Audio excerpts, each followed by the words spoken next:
Thoughts जो हमारी हैं वो इतनी सटल है कि कई बार हमें भी नहीं पता कि हमने क्या क्या सोच के किसी के लिए रखा हुआ है. Maybe just now I am thinking very nicely about you and speaking also nicely, जी राइट? तो इस समय इस परिस्थिति में मेरी सोच भी ठीक है, मेरे बोल भी ठीक है. तो अगर मैं अपनी चेकिंग भी करूं तो ऐसे nice thoughts, nice words, nice action सब ठीक था, लेकिन फिर भी उनका रिएक्शन ऐसा क्यों था? पता नहीं, जैसे आपने कहा, पता नहीं वो उनके मन में मेरे प्रति क्या भरा हुआ है. इस क्षण मेरी सोच ठीक थी, लेकिन काफी बार मेरे मन में उनके प्रति क्या भरा हुआ होता है, ये मुझे चेक करना होगा. नॉट सिर्फ इस क्षण मेरे मन में उनके प्रति क्या चल रहा है, क्योंकि जो थॉट्स एक्सचेंज है वो सिर्फ उस मिनट की नहीं है ना, कि अभी मैंने ये सोचा, आपने ये सोचा, फिर मैंने ये सोचा, आपने ये सोचा. थॉट्स एक्सचेंज मीन्स ओवरऑल मैं आपके बारे में जो सोचती हूँ वो आप तक पहुंचने वाला है. लेकिन सिस्टर ये इतना पक्का होता है कि मैंने तो ऑनेस्टली मैं कसम खाने को तैयार हूँ, और अब मुझे महसूस भी होता है कि मैंने रियली प्यार से बात किया. बिल्कुल प्यार से बात और लगता भी नहीं कि मेरे अंदर कुछ है. मैं तो बहुत प्यार करता हूँ. की. हमें चेक करना होगा इसको. अगर हमारा किसी के साथ भी रिश्ता स्मूथ नहीं है, जितना एक हार्मनी, एक कंफर्ट लेवल होना चाहिए, एक अंडरस्टैंडिंग होनी चाहिए, वो ठीक नहीं है. अगर हमारा किसी के प्रति एक अनकंफर्टेबल फीलिंग आती है, हम उनको एक्सेप्ट नहीं कर पाते, हमारे मन में उनके प्रति कुछ चलता है या उनके मन में हमारे प्रति चलता है और वो उस तरह से रिएक्ट करते हैं, there is just absolutely no way कि हमारे मन में भी उनके प्रति नहीं चल रहा है. इट्स नॉट पॉसिबल, ये नहीं हो सकता है. सिर्फ ये है कि थोड़ी सी बैठकर गहराई में जाकर अपनी सोच को देखना होगा. पहले किसने शुरू किया? वी डोंट नो, हमें नहीं पता. मैंने आपके बारे में गलत सोचा, फिर आपने मेरे बारे में गलत सोचा, या आपने सोचा फिर मैंने सोचा, I don't know. But how does it matter? उससे क्या फर्क पड़ता है कि पहले किसने सोचा? Again we are going into the past कि पहले क्या हुआ था. इम्पोर्टेंट है अब मुझे क्या करना है. जैसे हमने लास्ट टाइम भी देखा कि मदर इन लॉ और डॉटर इन लॉ के बीच में अगर कॉन्फ्लिक्ट आ रहा है, किसी भी दो आत्माओं के बीच अगर कॉन्फ्लिक्ट आ रहा है, तो एक हमें दूसरे के पर्सपेक्टिव को समझना है कि दूसरे के पास भी कोई रीजन है क्यों वो ऐसा कर रहे हैं, और धीरे धीरे हम उनके संस्कार को, उनके पर्सपेक्टिव को धीरे धीरे एक्सेप्ट करते हैं. दूसरा, अगर हमें उस रिश्ते को ठीक करना है तो उनको देखने की बजाय वो क्या कर रहे हैं, वो क्या बोल रहे हैं, वो क्या सोच रहे हैं, हमें सिर्फ ये चेक करना है हम क्या देख रहे हैं, हम क्या सोच रहे हैं, हम क्या बोल रहे हैं. इसकी चेकिंग कर लें, इसको क्लीन करते जाएं. हम क्या बोलते हैं, लगता है ऐसे कि हम तो बहुत ही क्लीन हैं, हम तो देखो कितना प्यार करते हैं. बट ऐसे क्यों लगता है कि जब मैं, अब जैसे आपने कहा कि अवेयरनेस कैसे करेंगे जब लगता है कि I am right? Understanding. Suppose आपके अंदर भी कई संस्कार है, मेरे अंदर भी कई संस्कार है. मुझे मेरे संस्कार कंफर्टेबल लगते हैं क्योंकि वो मेरे संस्कार हैं. अब आपके किसी संस्कार के साथ मुझे एडजस्ट करना पड़ रहा है. एडजस्ट मतलब वो संस्कार मुझे कंफर्टेबल नहीं लगता, but I will say okay I adjust. Now when I adjust it creates some discomfort, मतलब I am not accepting but I have to live with that sanskar, कि मुझे वो संस्कार सामने वाले का पसंद नहीं है, बट हम अपने आप को समझाते हैं कि कोई बात नहीं, बच्चे हैं, पेरेंट्स हैं, हस्बैंड है, वाइफ है, परिवार है, रहना है इकट्ठे, कोई बात नहीं, ये संस्कार है. लेकिन जितनी बार हम ये थॉट क्रिएट कर रहे हैं, हम अपने आप से कह रहे हैं मुझे उनकी इस बात के साथ एडजस्ट करना पड़ता है. बच्चे आजकल घर पे बता के नहीं जाते, मुझे इस बात के साथ एडजस्ट करना पड़ता है. कई बातें पसंद नहीं है, फिर भी एडजस्ट करना क्या पड़ता करें? एक्सेप्टेड. ये बात सच है कि मुझे कई बातें उनकी पसंद नहीं है, तो मुझे एडजस्ट करना पड़ता है. लेकिन उतनी ही वो बात दूसरे के दृष्टिकोण से भी उतनी ही सच है कि उनको भी हमारी कई बातें पसंद नहीं है, लेकिन उन्हें भी एडजस्ट करना पड़ता है। ये इम्पोर्टेंट लाइन थी, यही पूछ रहा था। हमें ये वाली नहीं लिस्ट, लगता। हाँ, सी जब हम चेकिंग करते हैं एंड इफ वी से कि हाँ मुझे उनकी कई बातों में एडजस्ट करना पड़ता है, हम ये कहते हैं लेकिन मैं उनको कुछ नहीं कहता, मैंने कभी हाँ, उनको मैंने कुछ उस दिन नहीं ये बोला। एडजस्ट किया, उस दिन ये बोला तो भी सुन लिया, ये किया तो भी सुन लिया, ये किया तो हमारे पास इतनी लंबी लिस्ट रहती है। यस, और हमारा पॉइंट ऑफ व्यू उधर से हमको दिखता नहीं, वो कौन दिखाए? We don't have to see it, we have to know that it will always be there. मुझे ये देखना जस्ट नहीं है। Because I have a few points, उधर होना ही होना है। It's not that, it's just that कोई भी दो आत्माएं, चाहे वो कोई भी रिश्ता हो, important is it's two souls, दो आत्माएं, दो डिफरेंट सेट ऑफ संस्कार। तो एक संस्कार को दूसरा संस्कार थोड़ा सा अजीब लगेगा कि ये कैसी चीज है, क्योंकि इसके पास वो नहीं है, तो इसको वो वाला संस्कार अजीब लगेगा। और वैसे ही इनके पास भी अलग संस्कार है, इनको ये संस्कार अजीब लगेंगे। लेट्स से एक के अंदर संस्कार है कि हर बात बतानी है, कहीं जा रहे हैं बता रहे हैं, कहीं से आ रहे हैं बता रहे हैं, कुछ भी घर में हो रहा है शेयर कर रहे हैं। दूसरे के अंदर संस्कार है कि हर बात थोड़ी बतानी है, इसमें क्या है बताने जैसा, और वो कॉन्शियसली नहीं कर रहा है, उसके अंदर वो संस्कार ही नहीं है। अब जो हर चीज बताता है, ठीक से इन्फॉर्म करता है, कम्युनिकेट करता है, उनको ये संस्कार कि कोई कम्युनिकेट ही ना करे ठीक से, बहुत डिफिकल्ट लगेगा। लेकिन जो नहीं कम्युनिकेट कर रहा, उसके लिए भी ये बहुत डिफिकल्ट है कि हर छोटी छोटी चीज कम्युनिकेट करते रहते हैं एक दूसरे को। सिस्टर एक बात बताइए, इसमें कई बातें तो ऐसी लगती हैं कि ये तो नेचुरल है कि वे कहीं गेट के बाहर जा रहे हैं, लंच पे नहीं आ रहे हैं, वो तो बोलना ही है ना। वो आपके लिए नेचुरल है तो क्योंकि मतलब फिर आपका उनके लिए खाना बनवा दें, एक्स्ट्रा बना के वेट करें, पता ही नहीं आ रहे जा रहे हैं, तो फिर घर का मतलब हॉस्टल तो नहीं है ना। सी ये सारी चीजों के पीछे कितनी लॉजिक होती है, लेकिन ये लॉजिक उसके लिए लॉजिक है जिनका वो संस्कार है, जिनका वो वे ऑफ लिविंग है, जिसका वो है ही नहीं अभी। हाँ, हम एक नया क्रिएट करने में हेल्प कर सकते हैं। वी आर नॉट सेइंग कि अगर बच्चे के अंदर ये संस्कार नहीं है, कि बताता ही नहीं है, तो हम उसको छोड़ दे, जीवन भर उसको सिखाए नहीं ये चीज। हमें सिखाना है, लेकिन पहले हमें ये एक्सेप्ट करना होगा कि वो संस्कार उसके अंदर मिसिंग है। See we have carried past sanskars, we have created present sanskars. दोनों आत्माओं पे संस्कार का बंडल अलग अलग है। जितना नेचुरल आपको ये लग रहा है कि बताना ही होता है, कितना नेचुरल लगता है, मतलब इसमें दो थॉट भी नहीं चलेगी कि बताना चाहिए या नहीं, मतलब इट्स नेचुरल, उतना ही सामने वाले को उतना ही नेचुरल लगता है। अब ये सोचेगा कि ये अहंकार है या वो सोचेगा ये अहंकार है, तो यही दोनों मतलब को ये हाँ, परमिशन लेना है या सिर्फ बताना है?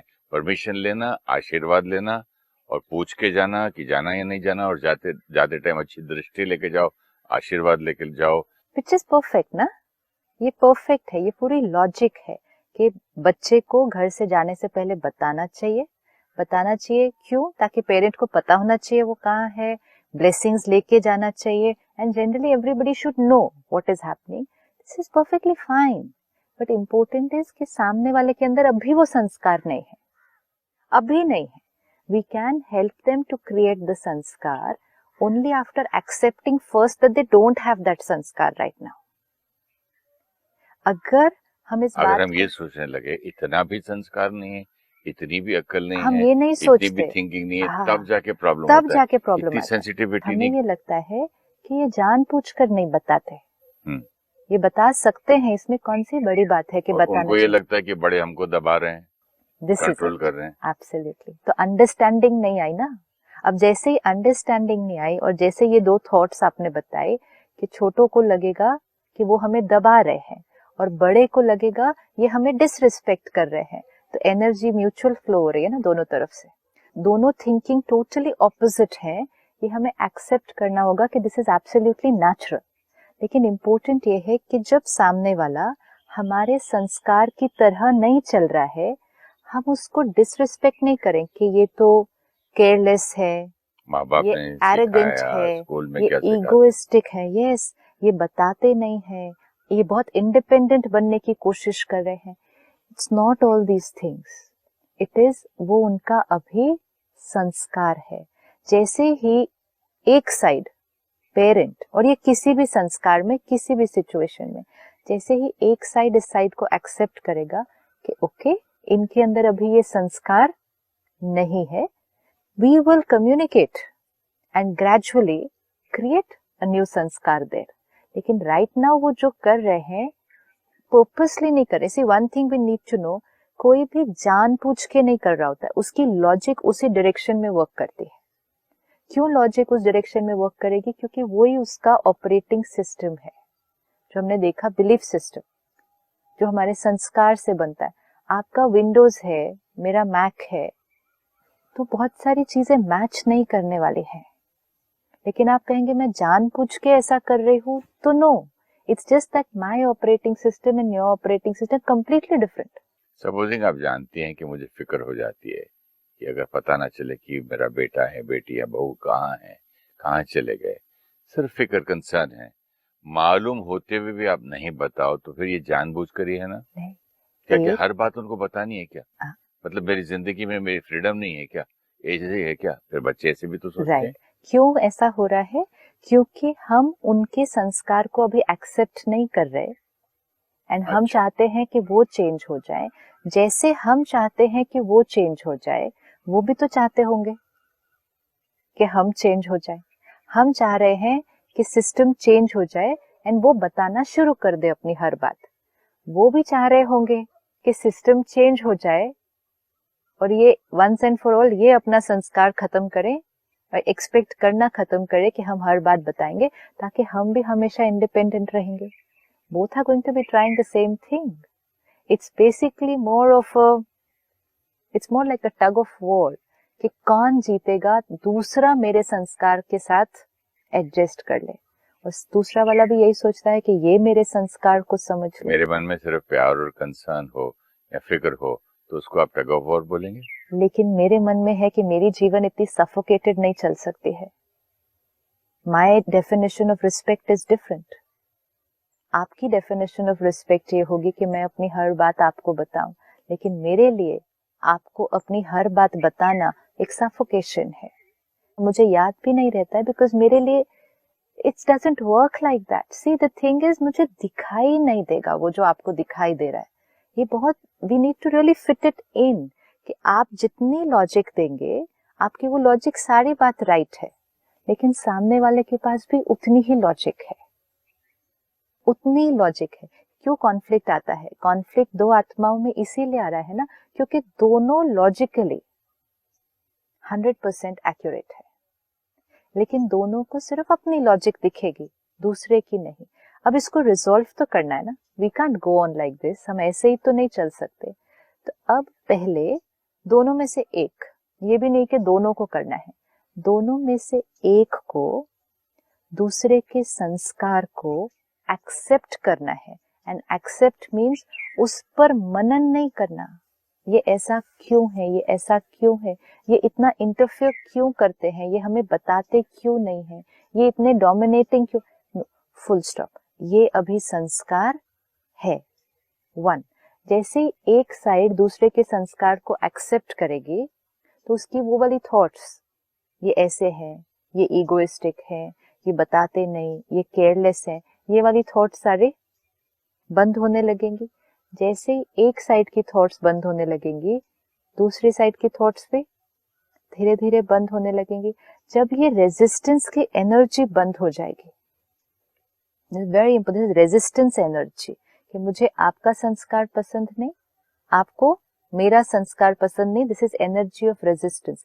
जब तक ये एनर्जी ऑफ रेजिस्टेंस बीच में है, दोनों को एक दूसरे का पर्सपेक्टिव कभी समझ में नहीं आ सकता। It's like black negative energy बीच में, जब तक वो है, मुझे आपका नजरिया कभी नहीं दिखाई देगा। एंड हम we can live in conflict for a lifetime, absolutely for a lifetime we can. वो है मतलब क्या है? ये ब्लैक एनर्जी है ना आपकी तरफ से भी। ये ब्लैक एनर्जी क्या है? आप रेजिस्ट कर रहे हैं मुझे, आपको लगता है मैं ईगोइस्टिक हूँ, इंडिपेंडेंट हूँ, इनडिफरेंट हूँ, केयरलेस हूँ, मैं जानबूझकर आपको बता नहीं रही, मैं आपकी रिस्पेक्ट नहीं करती हूँ। कितनी हैवी एनर्जी है, एक एक थॉट कितनी हैवी एनर्जी है। ये थॉट्स हैवी एनर्जी होती हैं? ये हैवी नहीं है। आप मेरे लिए क्या क्या सोचा, मैं ईगोइस्टिक हूँ, मैं इंडिपेंडेंट बनने की कोशिश कर रही हूँ, मनमानी, हाँ मनमानी कर रही हूँ, अपनी तरह से अपने जीवन को चलाने की कोशिश कर रही हूँ, पेरेंट्स ने अच्छे संस्कार नहीं दिए, मेरे पेरेंट्स ने अच्छे संस्कार नहीं दिए, ये आपकी मेरे बारे में कैसी सोच है। फिर मैं घर में डोमिनेट करने की कोशिश कर रही हूँ, अपने तरह से चलकर परिवार के साथ एडजस्ट नहीं कर रही हूँ। एक एक थॉट कैसी है। अगर आप ये सारी बातें सिर्फ सोच में रखने की बजाय मुझे बोल दो एक बार, तो शायद मैं उसके बाद कभी बात नहीं करूँ आपसे। लेकिन हम बोलते नहीं हैं, हम सोचते हैं। अब क्योंकि आप ऐसी सोच कर रहे हैं मेरे लिए, यू हैव नो आइडिया मैं आपके लिए कैसे सोच रही होंगी। मैं कहूंगी कैसे लोग हैं, सारा दिन इंटरफेयर करते रहते हैं, ऐसे करो वैसे करो, इधर नहीं बैठो उधर नहीं बैठो, इतने कैसे परिवार में आ गई मैं। ये तो बहुत डिफिकल्ट है। I will get suffocated over here if I live like this. This is not the kind of life I wanted. These are not the kind of people I can adjust with. Impossible for me to live here. Energy, अब heavy energy अगर एक तरफ से है तो उतनी ही या उससे कई गुना हैवी एनर्जी दूसरी तरफ से भी है। अब हमें ये नहीं पता कि दोनों में से किसने ये पहले स्टार्ट की थी। हो सकता है मैंने पहले आपके लिए स्टार्ट की हो, ये भी हो सकता है कि आपने प्यार से एक दो बार पूछा कहाँ जा रहे हो, क्या कर रहे हो, एंड आई वाज लाइक ये कैसे बातें करते हैं, ये ऐसे सोचते हैं। ये तो हो सकता है मैंने ये स्टार्ट की थी, आपने नहीं स्टार्ट की थी, लेकिन क्योंकि मैंने स्टार्ट कर दी, आप तक वो पहुंची, जैसे वो चंदन के फार्मर की राजा को पहुंची, तो राजा ने भी वही क्रिएट की। तो मैंने आपके लिए ऐसा सोचा, तो आपके अंदर भी मेरे लिए ऐसी थॉट्स आनी शुरू हो गई। अब एक बार आपके अंदर भी आनी शुरू हो गई तो मेरी तो फिर कई गुना मल्टीप्लाई हो जाएगी। Now this is black heavy energy. इसलिए जब मुझे किसी ने कहा था, मेरे समझ में नहीं आई थी बात कि वो उसने कहा था कि हर एक इंसान के अंदर एक रावण भी होता है, राम भी। अब ये मुझ पर है, मैं इनका रावण जगाऊं कि राम जगाऊं। ब्यूटीफुल। तो अभी आपकी बात से ये लग रहा है कि अगर मैं उसकी थॉट, अगर इसके संस्कार है भी, तो मैं कुछ देर के लिए मान लूं कि भाई ये भाई पढ़े लिखे हैं, नए जमाने के लोग हैं, बच्चे हैं, शायद ऐसा होगा, समझ जाएंगे। इम्पोर्टेंट है सिर्फ एक थॉट, इस क्षण ये इनका संस्कार है। और दूसरी आपकी बात बहुत अच्छी लगी, इस क्षण दे आर राइट, इस समय वो सही है, क्योंकि जब तक वो मेरा संस्कार है मैं सही हूँ। सी इट्स लाइक मैंने काला चश्मा पहना, आपने लाल, तो मुझे काला दिखेगा। आप कितना भी मुझे लॉजिक सुनाए, मुझे दिखेगा काला जब तक काला पहना है। जैसे ही वो काला उतारा मुझे कुछ डिफरेंट दिखेगा। तो जब तक वो मेरा संस्कार है और जब तक मुझे रियलाइजेशन, बिलीफ सिस्टम नहीं चेंज हुआ, जब तक मेरा बिलीफ सिस्टम ही नहीं चेंज हुआ, मेरे अंदर एक अलग थॉट क्रिएट ही नहीं हो सकती, आप कितना भी मुझे एक्सप्लेन करें। अच्छा ये भी होगा, आप बिठाएंगे, मुझे एक्सप्लेन करेंगे कि ऐसा नहीं, ऐसा ऐसा। When I am listening to you, I will say चलो ठीक है, रिस्पेक्ट करना है, एक घर में रहना है, मैं इनके लिए, इनकी खुशी के लिए सुन लेती हूँ, सुन भी लेती हूँ, मैं कर भी लूंगी, मैं करने का भी डिसाइड करती हूँ। लेकिन फिर भूल जाते हैं। भूलो, मेरा संस्कार नहीं है ना, मेरा संस्कार नहीं है। चेंज थॉट लेवल पे नहीं आ पाता ना, मेरी थॉट्स मेरे संस्कार से निकल रहे, मेरे बिलीफ सिस्टम से। आपने कुछ कहा कि ऐसा करना चाहिए, देखो घर में कितना टेंशन हुआ, आज आप बता के नहीं गए थे, तो हम लोगों को कितनी फिक्र थी। मैंने आपकी चिंता देखी, आपका कंसर्न देखा, उस क्षण के लिए मेरे को कितना अच्छा लगा, मान भी लिया। हाँ, मुझे कितना अच्छा लगा कि ये पूरा परिवार मेरे लिए कितना केयर करता है। मुझे नेक्स्ट टाइम से इनको जरूर बता के जाना है। अच्छा ये भी हो सकता है कि नेक्स्ट मॉर्निंग मैं बता के जाऊंगी, क्योंकि मेरे लिए कॉन्शियस रिमेम्बरेंस है कि कल शाम को ये हुआ था, फिर अगले दिन भी बता के जाऊंगी। हफ्ता 10 दिन निकल गए, फिर भूल गए, फिर क्योंकि संस्कार नहीं अभी बदला है। अच्छा मैं ये सोचूंगा ये भूले नहीं, देखो फिर से शुरू कर दिया वो नाटक। नाटक फिर से शुरू हो गया ना। देखो कैसे नाटक है। ये जो थॉट्स अगर करना नहीं होता तो बीच में कैसे किए, बिल्कुल, अब किए, कैसे कैसे एक दूसरे के प्रति थॉट्स आती है। बस यही तो है सारा कुछ, कैसा सोचते हैं हम एक दूसरे के प्रति। अगर यही उस टाइम, चाहे कुछ भी सामने वाला कर रहा है, हम अपनी सोच उनके प्रति, इसी को कहेंगे एक्सेप्टेंस। यू नो पीपल से आप हर टाइम बोलते हैं एक्सेप्टेंस एक्सेप्टेंस एक्सेप्टेंस, मीन्स कितना एक्सेप्टेंस? एक्सेप्टेंस कि दूसरे का संस्कार डिफरेंट है, फुल स्टॉप। एक्सेप्टेंस के संस्कार को चेंज करने में टाइम लगता है, it doesn't happen like this एक बार बोला संस्कार चेंज हो गया। एक्सेप्टेंस कि उनके लिए इस टाइम वो संस्कार कंफर्टेबल है। सिस्टर एक लिमिट भी होती चेंज की, जब कौवे को मैं बोलूं कोयल तो नहीं बन जाएगा। बट इम्पोर्टेंट है कौवा कौवा रहकर ही बहुत कंफर्टेबल भी है। कंफर्टेबल है, लेकिन उसकी भी लिमिट समझो। किसी इंसान को ज्यादा बोलने की आदत है, वो 10% 20% कर सकता है, ये लिमिट है उसकी चेंज होने की भी। और कब बार बार भी नहीं हो सकता है, परिस्थिति में आके है ना। इम्पोर्टेंट ये है कि हम सामने वाले को चेंज होने के लिए किस लिए कह रहे हैं, ये चेक करना। जैसे आपने बहुत सुंदर बात कही, कौवा कौवे की तरह बोलेगा, कोयल की तरह नहीं बोलेगा। लेकिन कौवा बहुत कंफर्टेबल है अपनी उस आवाज से, लेकिन आपको कोयल की आवाज पसंद है, तो आप कौवे को क्या कह रहे हैं कि ये काम अच्छा नहीं है, तुम्हें इस तरह से गाना चाहिए। लेकिन ये जो आप कौवे को चेंज होने के लिए कह रहे हैं, ये किसके लिए चेंज होने के लिए कह रहे हैं? मेरे ये लिए। आप अपने लिए चेंज होने के लिए कह रहे हैं। अगर आप मुझे अपने लिए चेंज होने के लिए कहेंगे, I will not do it. ये very important. Why should I change because you are not comfortable? It's like this, suppose I am sitting like this, मैं ऐसे बैठी हूँ, मैं बिल्कुल कंफर्टेबल हूँ। अब मैं एक पैर पे एक पैर रख के बैठी हूँ, मुझे तो दर्द नहीं हो रहा, मैं बिल्कुल कंफर्टेबल हूँ। लेकिन मुझे ऐसा बैठा हुआ देख आपको डिस्टर्बेंस हो रही है। Even if the disturbance is of my concern कि कैसे बैठे हैं, ऐसे बैठेंगे तो पोस्चर ठीक नहीं है, दर्द हो जाएगा, ये कोई बैठने का तरीका है। कंसर्न की भी हद हो जाती है ना, कंसर्न करते करते कंसर्न इज ब्यूटिफुल, इंटरफियरेंस हो जाता है फिर। No, it has to be understood and said the right way. मैं ऐसे बैठी हूँ, ये मुझे कंफर्टेबल है, एकदम कंफर्टेबल है, इतना भी दर्द नहीं है बिल्कुल, एंड मैं ऐसे घंटों बैठ सकती हूँ। लेकिन आप 1 मिनट भी नहीं देख पा रहे हैं इस तरह से। आपका माइंड कॉन्स्टेंटली, जिसको कहेंगे इरिटेट हो रहा है देखकर ऐसे, या वरिड हो रहा है।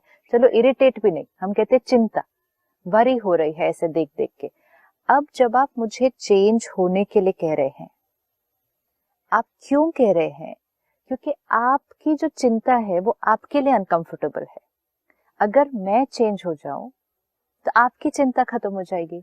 आप अपनी चिंता खत्म करने के लिए मुझे ये कहते हैं चेंज होने के लिए, एंड जब इंटेंशन वो होता है तब सामने वाला चेंज होने के लिए रेडी नहीं होता।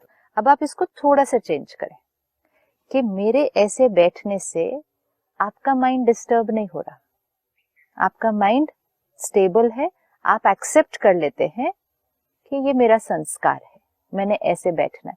जैसे ही आपने एक्सेप्ट किया, आपका माइंड स्टेबल है। अब ये स्टेबल होकर संस्कार को एक्सेप्ट करके अब आप मुझे बताएंगे, लेकिन मेरे फायदे के लिए, अपने फायदे के लिए नहीं। This is the underline. आप अपने कंफर्ट के लिए नहीं मुझे चेंज करें, आई विल नॉट चेंज, लेकिन अब आप मेरे कंफर्ट के लिए मुझे बताएं। ये मुझे इसका एक वो चाहिए एग्जाम्पल। हाँ। ये एग्जाम्पल ही देखिए, पहले आप डिस्टर्ब मत होइए, आप एक्सेप्ट कर लीजिए, आई am fine, and now sit back, अपने आप से बात करें, इट्स ओके, वो कंफर्टेबल है ना, तो फिर इट्स फाइन, कोई प्रॉब्लम नहीं। वो इस संस्कार के साथ, इस व्यवहार के साथ ये कंफर्टेबल है। और मोस्ट इम्पोर्टेंट, जैसे हमने देखा, ये इनका संस्कार है। स्टेबल हो गए, एनर्जी एक्सेप्टेंस की है। अब आप मुझे बताइए कि मेरा ऐसे बैठना मेरे लिए डैमेजिंग है। The two things very different.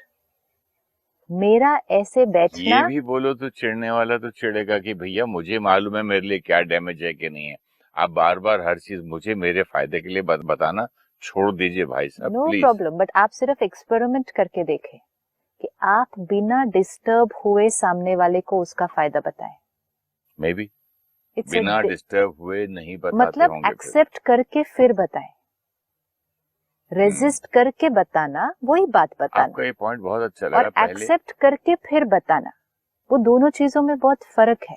उनके संस्कार को एक्सेप्ट किया, accept means I am fine, मेरी खुशी आप पर डिपेंडेंट नहीं है. You sitting like this, I am sitting like this, मेरे को ऐसा बैठे हुए देखकर आपको डिस्टर्बेंस नहीं हो. लेकिन हम क्या करते हैं, मुझे तो कोई फर्क नहीं पड़ता, लेकिन आपको ही तकलीफ होगी. अच्छा, आज आपने ऐसा खाना खाया, आज आपने ये कपड़े पहने, मुझे तो कोई फर्क नहीं पड़ता, लेकिन लोग क्या कहेंगे, कहीं और जाओगे तो क्या होगा, शादी हो जाएगी तब इन लॉज क्या बात करेंगे, साथ ये भी बोलते हैं और वो भी करते हैं. लेकिन हम बोल रहे हैं मुझे फर्क नहीं पड़ता, लेकिन पड़ता है. अब जितना यहाँ फर्क पड़ता है, एनर्जी रेजिस्टेंस की है, रिजेक्शन की है, जिसको हम कहेंगे एक्सेप्ट नहीं किया और चेंज करने की कोशिश कर रहे हैं अपनी कंफर्ट के लिए. ये बहुत सटल है, ये हमें जल्दी जल्दी पता नहीं चलेगा कि हम अपनी कंफर्ट के लिए औरों को चेंज कर रहे होते हैं. Even if we call it concern and love and everything, pure love will be जब उनके संस्कार को हमने एक्सेप्ट किया, हम पहले स्टेबल रहे, फिर हमने उनको चेंज जो उनके लिए अच्छा है वो बताया. What result that creates we will see. बहुत अच्छा लगा सिस्टर कि पहले मेरी एनर्जी पहले आपके पास जाती है, तब बाद में शब्द जाते हैं. पहले मतलब जो मैं सोचता हूँ और बाद में भले मैं बोल दूं नहीं मतलब, लेकिन वो ये नहीं, मैंने तो ऐसा सोचा था, मेरा मतलब ये नहीं था. कुछ भी हो जाए, कुछ भी आप कर लो. इसीलिए जब मैं गुस्से में भी बोलता हूँ छोटे बच्चे को प्यार वाली बात, तो बहुत खराब है, तो हंसता ही तो बहुत गंदा है, ही आई हेट यू, ही. कितने देखो शब्द देखो जा रहे हैं और मीनिंग मेरा, वो बच्चा हंसता है आगे से. क्योंकि एनर्जी डिफरेंट है. ये बहुत अच्छी लगी आपकी बात. Energy, dark energy, black energy, bad energy and good energy. चलिए आज हम प्रैक्टिस करते हैं एनर्जी लेवल्स पे ठीक होने की और एक दूसरे को अच्छी से अच्छी एनर्जी देने की. Thank you so much. नमस्कार. ओम शांति. Thank you.